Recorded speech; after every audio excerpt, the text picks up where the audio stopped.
तो जी आज हम लोग एपिसोड पढ़ेंगे 16। मेरी राहें तेरे तक है भाई मदीहा शाह। नहीं, मुझे इनके हाथ से खाना है। राबिया जो खाने के लिए रूही को लिए बैठी थी और एक चम्मच लेते वो रूही के मुंह की तरफ बढ़ा गई थी कि रूही ने मुंह दूसरी तरफ फेरते सामने इबादत की तरफ देखा था, जो नजरें झुकाए अपने खाने को घूर रही थी और ऊंची आवाज़ में बोलते वो सबको अपनी तरफ मतवज्जो कर गई, यूँ कि सबने पहले रूह को देखा था फिर इबादत को।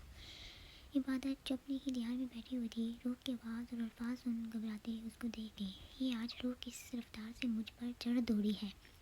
पहले ऊपर वाला मसला मुश्किल से हल हुआ, अभी क्या नया काम निकाल लाई। इबादत ने रोते दिल में सोचा था। रूह चलो पापा तुम्हें खाना खिलाते हैं। मेरा यार जो उनके साथ ही डाइनिंग टेबल पर बैठा खाना खा रहा था, सबको खामोश देख राबिया की तरफ उड़ते आया था। सब लोग जा चुके थे, अभी सिर्फ खानदान वाले लोग ही रह गए थे। पुप्पी का खानदान, इबादत लोग, वो सब लोग अभी एक साथ खाना नोश फरमा रहे थे। नहीं पापा, मुझे आपसे नहीं खाना, मुझे।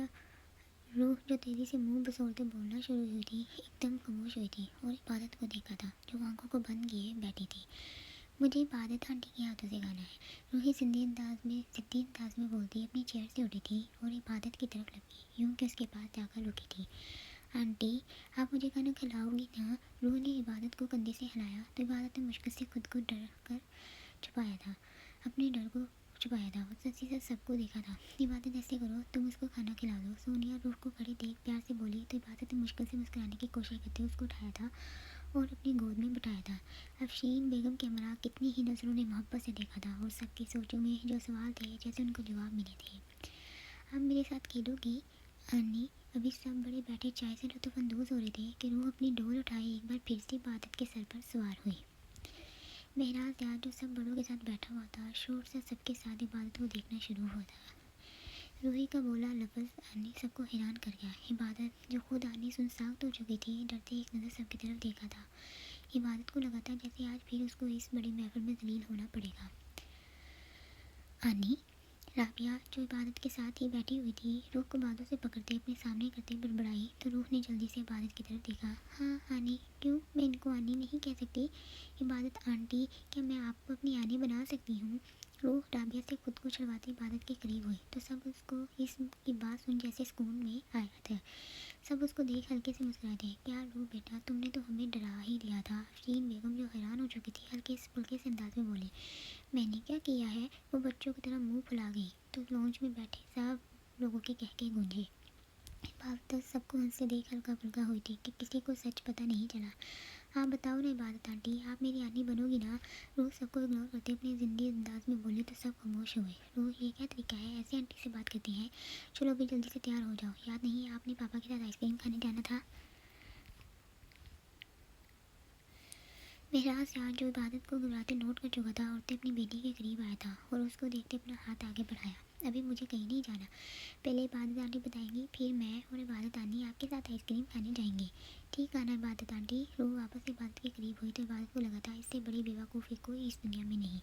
उसका बस नहीं चल रहा था कि यहाँ से अभी के अभी गायब हो जाती। रूह ऐसे किसी को तंग नहीं करते। मेरा याद एक बार फिर से खोया। बेटा आपका जो दिल करता है आप इबादत को उस नाम से पुकारो, कोई मसला नहीं है। हामिद जो इबादत को परेशान होते देख चुका था, जल्दी से बोलते मसले को हल किया। मतलब मैं आनी बोल सकती हूँ? रूह तो खुशी से झूम रही थी। तो आनी चले फिर? रूह खुशी से इबादत का हाथ पकड़ते बोली तो इबादत ने सच्ची से रूही को देखा था, कितनी जिद्दी है। आखिर सबके सामने आनी बोलने के लिए इसने बात कर ली, वो भी बहुत खूबसूरती से। इबादत ने हैरान होते दिल में सोचा था, नहीं अभी हमें घर जाना है और आइसक्रीम खाना पक्का फिर कभी चलेंगे, ओके? इबादत खुद को नॉर्मल हालत में लाते धीरे से प्यार में बोली तो रूह ने मुंह बनाया। ठीक है, तो कल को मैं आपसे मिलने के लिए और खेलने के लिए आपके घर आ जाऊँ? रूह ने जल्दी से अगला सवाल किया। ठीक है, आप आ जाना। इबादत उसके कान पर भारी भारी प्यार करते आस्तीन से बोली तो सब खुश हुए। आनी आनी महराज से आज जो अपने रूम टेरेस पर बैठा हुआ था, लैपटॉप एक तरफ रखते उठा था और सिगरेट की डब्बी से एक अदद सिगरेट लेते मुंह में रखा। आई एम सॉरी रूह, सारी मेरी गलती है। महराज याद को पल में इबादत के ये अल्फाज याद आए थे जो इबादत रूह से बोल रही थी। वो पुरसोच अंदाज में चलते रिंग तक आया था और फिजा में धुआं बिखेर गया।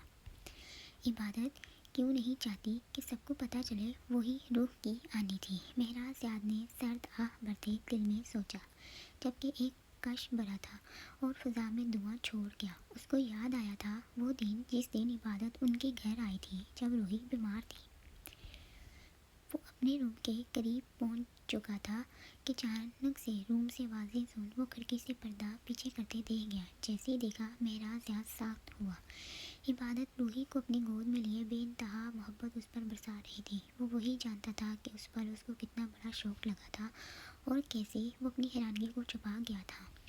शायद इसीलिए कि वो नहीं चाहती किसी को पता चले कि वो मेरी बेटी के साथ अटैच हो जाती है। लेकिन रूह के साथ उसका इतना अच्छा बिहेव देखकर तो सब खुश हुए थे, तो फिर वो किससे डरती है। महराज याद उलझ चुका था। वो जितना इबादत के बारे में सोचना नहीं चाहता था उतना ही वो इबादत को लेकर परेशान हो रहा था। ये भी तो हो सकता है महराज याद वो नहीं चाहती कि तुम्हें पता चले कि वो तुम्हारी बेटी से मोहब्बत करती है। क्या पता उसको याद आ जाता हो कि तुमने 6 साल पहले उसके साथ क्या किया था। अचानक से दिल में एक बात आई थी। वो गहरी सोच में डूबा था। एक सवाल तो यहाँ भी उठता है कि जब वो पहले रूह से बाहर मिलती थी तो फिर अचानक से रूह से मिलना क्यों बंद कर दिया था। मेरा ज़ियाद को अपने किसी भी सवाल का जवाब खुद से मिलने वाला नहीं था। वो खामोश सा काले आसमान को प्यास की निगाहों से देखना शुरू हुआ। मुझे तो हैरानगी होती है जब भी रूही को ऐसे इबादत के साथ देखती हूँ। अचानक से रूही का इबादत की तरफ माइल होना मुझे बहुत अच्छा लग रहा है। सादिया आपा, मैं बता नहीं सकती मैं कितनी खुश हूँ। बस आप सब जल्दी से इबादत को हमारी बेटी बना दें। अफशीन बेगम लाउंज में बैठे सामने लॉन में रूही और इबादत को देख खुशी से अपने दिल की बात बोल गई तो रेहाना और सोनिया ने मुस्कुराते एक दूसरे की तरफ देखा। अफशीन, मैं तो खुद चाहती हूँ कि हमारी इबादत का घर एक बार फिर बस जाए, मगर इस बार सब कुछ करना इतना आसान नहीं है। इबादत अपना फैसला बिल्कुल भी बदलना नहीं चाहती। सादिया बेगम, रिहाना बेगम और सोनिया को एक नज़र देखते धीरे से पास बैठी अफशीन बेगम को बता गई तो वह पल भर के लिए उदास हुई। आपा, ऐसे कब तक चलेगा? महराज शादी के लिए तैयार है। इसने मुझे खुद कहा है कि वो जल्द से जल्द शादी करना चाहता है। क्यों ना कि रूही को एक माँ की ज़रूरत है, कि उसको तवज्जो चाहिए। और वैसे भी जमाल ने तो कहा था कि वो इबादत के लिए कोई रिश्ता देख रहे हैं। अगर अब हमने इबादत को एक बार फिर अपना बनाने के बारे में सोच लिया है तो क्या गुनाह कर दिया जो आप ऐसे मुझे परेशानी में डाल रही हैं। आपको पता भी है मैंने महराज के लिए कोई भी बाहर लड़की नहीं देखी। क्यों ना कि मैंने पहले ही सोच लिया था कि अगर अब महराज की ज़िंदगी में कोई लड़की आएगी तो वो सिर्फ़ और सिर्फ इबादत होगी। अफशीन बेगम धीरे से बोलते रिहाना और सोनिया को देखते सादिया बेगम से बोली तो सोनिया सस्ती सा रिहाना बेगम को देखा। अब तो रूही भी इबादत के साथ बहुत खुश है और वैसे भी इबादत की ज़िंदगी में जो बच्चे की कमी थी वो भी रूही के रूप में पूरी हो गई। अफशीन बेगम एक बार फिर सामने लॉन में इबादत और रूह को देखते बोली तो सोनिया ने गौर से सामने देखा। जैसे भी था इस पल अफशीन बेगम बातें बिल्कुल ठीक बोल रही थी। भाभी, आप फिक्र नहीं करें, बस दुआ करें कि इबादत मान जाए। रिहाना ने हौसला देने की कोशिश की तो सोनिया ने सामने देखते फिर से एक बार अफशीन बेगम को देखा। अफशीन भाभी, क्या आपने महराज से पूछा कि क्या वो इबादत से शादी करेगा? सोनिया गहरा सोचते दिल में आया पहला सवाल पूछा। हाँ, तो इसने तो खुद कहा कि वो शादी करना चाहता है। अफशीन बेगम तेजी से जवाब देते बोली तो सोनिया हल्के से मुस्कुराई। वो तो ठीक है भाभी, लेकिन क्या आपने इबादत का नाम लेकर महराज से पूछा? सोनिया एक बार फिर से बोली तो अफशीन बेगम कुछ शुष्यपंज का शिकार हुई। नहीं, अभी तो इबादत को लेकर इससे बात नहीं की। अगर तुम चाहती हो तो मैं इसको ठीक से इबादत का नाम लेकर पूछ लेती हूँ। अफशीन बेगम थोड़ा सोचते बताते साथ ही पूछने वाली बात तेजी से बोली। ठीक है भाभी, आप पहले महराज आते अच्छे से इबादत का नाम लेकर दरियाफ्त करें, फिर ही मैं कोई बात इबादत से करना चाहती हूँ। सोनिया ने इबादत को रूह के साथ इतना कुछ तय किया था। अफशीन बेगम भी सुन जैसे उम्मीद के साथ सोचने लगी थी। बस दुआ करो जो हम सोच रहे हैं ना वैसा हो जाए। रिहाना बेगम ने दुआ करते हुए तो सबने सर हिलाए। जारी है।